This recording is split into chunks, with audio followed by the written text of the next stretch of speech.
is resistance, and exploring that a little bit further so that you're aware of what resistance looks like. And it does come in many forms, but some of the more obvious ones, one of them starts out is perfectionism, and this one is kind of obvious, kind of not. Perfectionism will actually stop us from starting something before we even start, right? So we think if it's not perfect the first time around, which sounds ridiculous, there's no point in even trying. But it will stop us from even starting or initiating a project because of the fear or the intolerable fear of failure that comes with perfectionism, right? And we'll get into like some negative core beliefs that support perfectionism as well. The next one is imposter syndrome, and imposter syndrome will cause you to feel a lot of feelings of guilt and shame, and like you're a fraud. Who are you to do this project? Who are you to be following your dreams? Who are you to be sitting down and writing a novel? You're not a writer, you don't have degrees or accolades or whatever. Whatever it is, it's that insecurity that's going to creep in and start to say, well, who are you to do this, right? And at the core, I think it's about a feeling of not deserving the right to do the work, the right to follow your dreams, the right to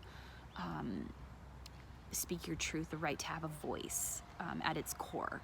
The next one is disorganization, and disorganization is not as an obvious. I never realized that this was a form of sabotage, but it is, right? Sabotage, self-sabotage, and resistance, I kind of use those interchangeably, but it is, because if you keep yourself disorganized and you don't figure out a way to organize things, like for example, if you do like a brainstorm or a brain dump and then you can't figure out a way to like actually give that shape or form, if you have an office where there's clutter everywhere, and part of the reason that you can't sit down, actually this happened with me earlier today. I was wanting to do my videos, and the last couple days I have flowers, I have all kinds of things on my kitchen table, and I realized like, oh my God, I'm avoiding this because I can't stand the fact that my kitchen table is so cluttered.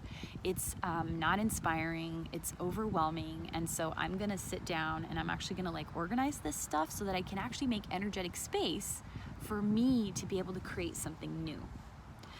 The next one is procrastination, and that one is pretty obvious, right? Like procrastination ultimately is fear. It's putting something off.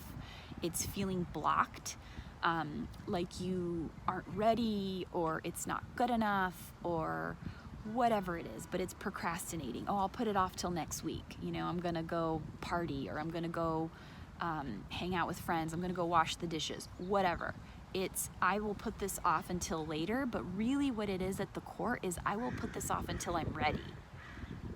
But the problem is you'll never be ready enough to feel like you're confident to do something, right? That's the cycle of procrastination. It's, I don't feel good enough, so I have to do these things so I feel good enough. But that doesn't help anything, right? Because at the core, if you don't feel good enough, you're not going to be able to work through that. And so again, that's why I sort of work to get to the core of the issue with you and figure out what's the negative core belief that's coming up for you.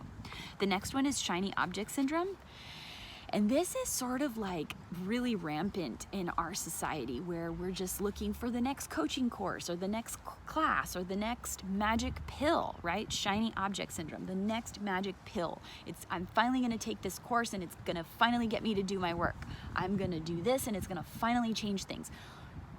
When in reality, at the core, what needs to happen is we need to be ready to make a commitment and hold ourselves accountable to work through the stuff that's hard to work through, resistance. So that's a little bit about resistance.